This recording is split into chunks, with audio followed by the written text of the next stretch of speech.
1、2、3，我哋好榮幸邀請到劍擊教練同埋運動員，我哋呢次進行呢個訪問。佢而家主要嘅工作係做呢個劍擊教練啦，你可以自我介紹下。你好，我係 Himfan 嘅其中一個教練啦。我而家教咗2年啦，教緊小學同中學嘅。好，咁我哋而家開始問你問題啦。我問第一條問題就係、你覺得學劍擊嘅人係咪一定要好有運動天分咧？係咪咩性格嘅人都會學得特別好啊？學劍擊嘅小朋友或者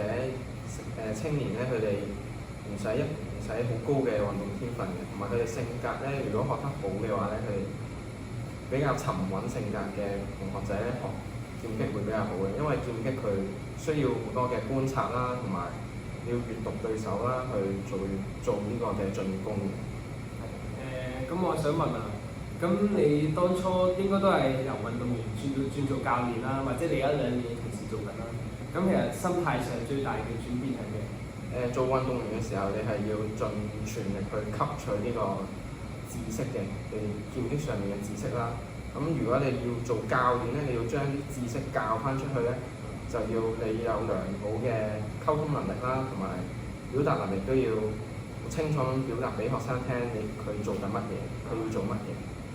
咁喺日常訓練入邊啊，你點樣會教佢哋點樣分配個基本功啦？例如弓步啊、刺靶啊，同埋平時嘅實戰對打咧，你係點樣？即係個教學上面點樣個比例點樣安排？我會將60%嘅時間去投入喺呢個基本功上面嘅訓練啦，同埋將40%嘅時間擺落去呢個實戰對打上面嘅，因為實戰對打打得太多咧，學員咧佢哋未必知道自己做緊乜嘢嘅，咁所以咧將多啲嘅時間擺落去基本功度，訓練好佢哋嘅基本工作去對打會好舒服。好，到我問問題啊。你認為一個出色嘅劍擊選手最需要具備邊3樣特質咧？我覺得佢哋需要良好嘅體能啦，同埋好嘅心理狀態啦，同埋閲讀對手嘅能力啦。良好嘅體能去保持你身體嘅狀態，可以應對對手嘅進攻同埋反應啦。然後心理狀態係因為劍擊比賽咧，你要承受好高嘅壓力嘅，因為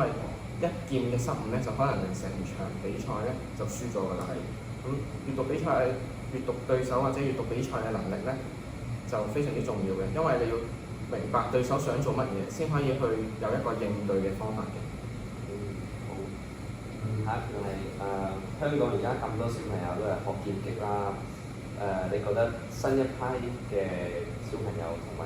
同以前比較嘅話，最大嘅優勢係咩？佢哋新一批嘅學生同舊少少嘅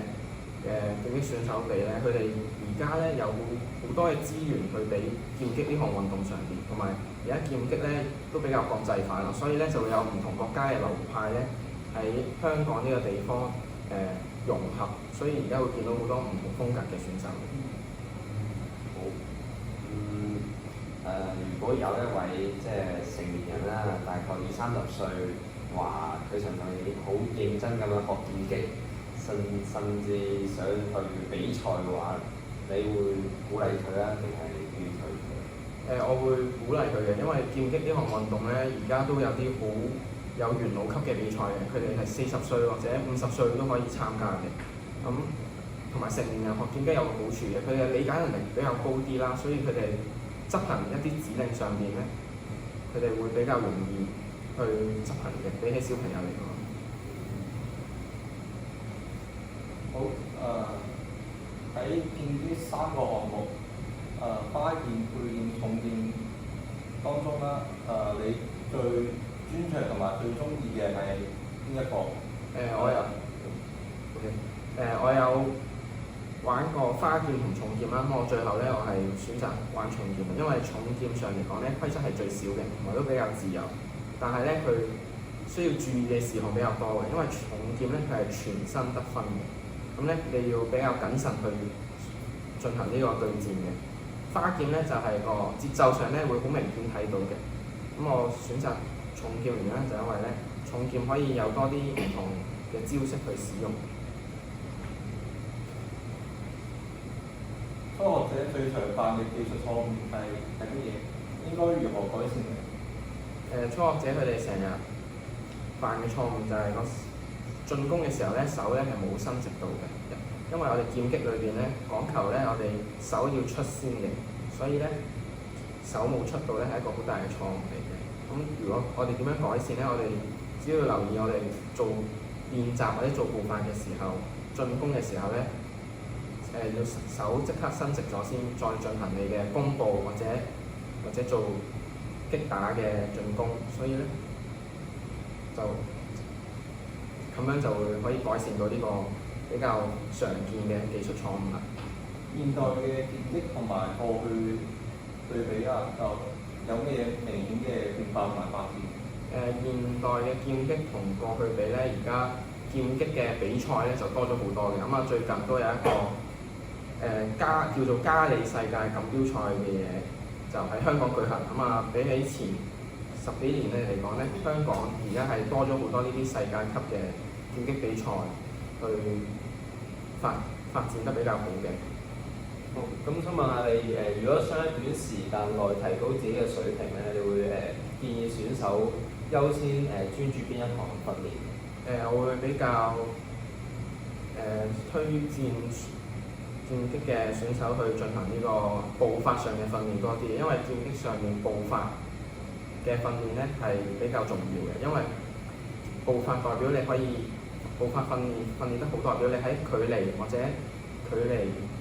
同埋節奏上面嘅控制咧，會比其他對手好咧，你自然打得咧就會比較舒服，同埋對手咧都會比較難去打贏你。好啊，咁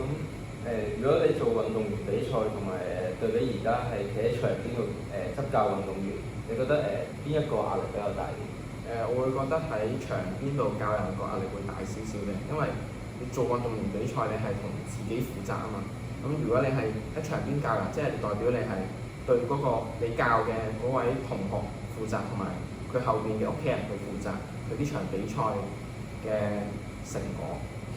好，咁最後想問下你，咁而家香港就多咗好多人去學劍擊啦。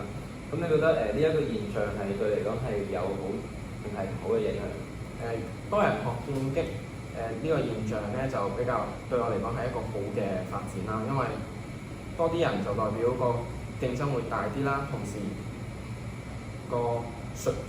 競技水平咧都會上升咗好多嘅。咁咧就對呢個劍擊嘅發展咧有一個好好嘅影響。好多謝你呢次特登抽時間過嚟同我哋訪問啦。好多謝你。好，搞掂做人。